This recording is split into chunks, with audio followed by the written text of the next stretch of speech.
Have you ever wondered, some things remember us, even after we leave the room? Today, I brought you two mysterious and unforgettable stories. The first story, the mirror remembers your face, even after you walk away. And the second, the phone keeps calling from a number that doesn't exist in this world. Now, let's begin. Story number 1. It started with a mirror. A simple, old, wooden-framed mirror that Emma found in a roadside antique shop outside Portland. Emma wasn't superstitious. She didn't believe in ghosts, curses, or anything that couldn't be explained. But from the moment she placed the mirror inside her bedroom, something felt wrong. The first night, she noticed it. Emma walked past the mirror to turn off the light. Her reflection didn't move immediately, just a fraction of a second late, like the mirror paused and then caught up. She blinked, shook her head, and ignored it. But the next morning, when she woke up, she felt someone watching her. She turned toward the mirror and froze. Her reflection was already sitting up, watching her. Before she even moved, Emma gasped, scrambling back. The reflection followed a second later, like it realized it had been caught. She told herself she was just tired. But every night, things escalated. Sometimes she saw shapes behind her in the mirror, shadows that weren't in the room. Other times, her reflection smiled, even when she didn't. One night, around 2:40 a.m., Emma woke up to a faint tapping sound. Tap, tap, tap. It was coming from the mirror. She turned on her lamp. The tapping stopped, but her reflection looked terrified. Wide eyes, mouth open, like it wanted to scream but couldn't. Emma slowly raised her hand to the glass. Her reflection didn't move. It stood frozen, staring at her with lifeless eyes. Then, it raised its other hand and pressed it to the glass from the inside. Emma stumbled back. Her reflection began fogging the glass with its breath from the wrong side. It wrote something slowly on the fogged surface. "Don't turn around." Emma froze. The room was suddenly ice cold. Then she heard it, breathing, right behind her. Slow, wet, shaky. She didn't turn. She couldn't. But the thing behind her moved closer. The floor creaked. A hand brushed her hair. Then the reflection wrote again, "IT, where's your face?" Emma screamed and spun around. Nothing. The room was empty. She rushed to the mirror, but her reflection was gone. The mirror was empty. Just her bedroom, reflected with no Emma inside it. Her heart pounded. She backed away slowly. Then her phone buzzed. A photo message. No sender ID. She opened it. It was a picture of her, sleeping, taken from inside the mirror. She dropped the phone. Her reflection suddenly snapped back into place, breathing hard, like it had been running. It looked at her with pure panic, and mouthed one word, "Run." Emma didn't wait. She grabbed her keys and sprinted out of the apartment. She checked into a motel on the far side of town. All night, she couldn't sleep.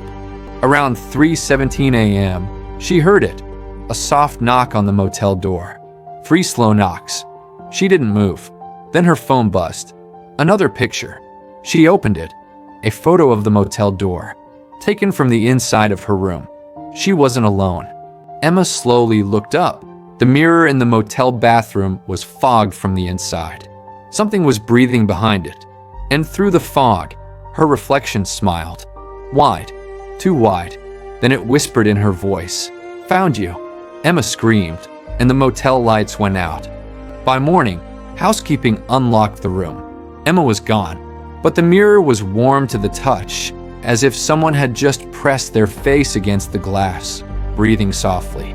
The motel security camera caught only one thing that night. At 3:18 a.m., Emma's shadow vanished from the room, but her reflection stayed. Now, entry number 2. The phone that kept calling from a number that shouldn't exist. Let's begin the story. It began on a Thursday night. Cold rain washed over the quiet streets of Denver as Alex Ramirez finished his late shift and drove home. Alex wasn't the type to scare easily. He worked emergency response. He had seen things most people never could handle. But nothing in his life prepared him for the calls that came that night. At 12:04 a.m., his phone rang. For a moment, Alex didn't think much of it. until he saw the caller ID 000000000. No name, no origin, just zeros across the screen, like the call wasn't coming from this world. Alex frowned and answered, "Hello."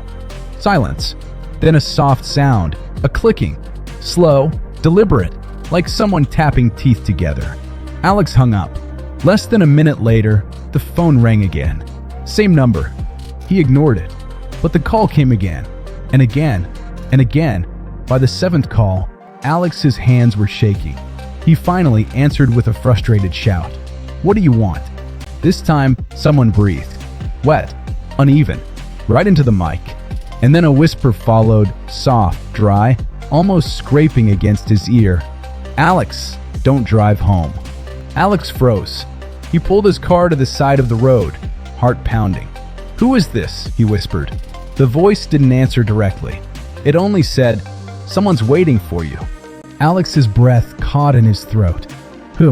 Who's waiting at my house?" The line crackled and went dead. Alex reached home at 12:32 a.m. The porch light was glowing faintly. Everything looked normal, but something felt heavy, like the air around the house was watching him. His phone buzzed. A text from the same number. He opened it and felt his stomach drop. A photo taken from inside his living room. The room was dark except for a tall, distorted shape standing in the corner. Too tall, too still. Alex unlocked the door slowly. The living room was empty, but his phone buzzed again. Another photo. Alex nearly dropped the phone. It was a picture of him, taken from behind. A fresh photo, taken seconds ago. Alex spun around. No one there. He grabbed a kitchen knife, turned off all the lights, waited. The phone rang again. Alex answered with trembling fingers. The whisper returned. "Don't turn around this time." Alex froze. He heard breathing behind him, slow, crawling, hungry. The voice whispered, "It doesn't like being seen." A cold touch brushed the back of Alex's neck. He choked back a scream. "What do you want from me?" he whispered. The answer came. "Run." Alex dropped the knife and bolted toward the door.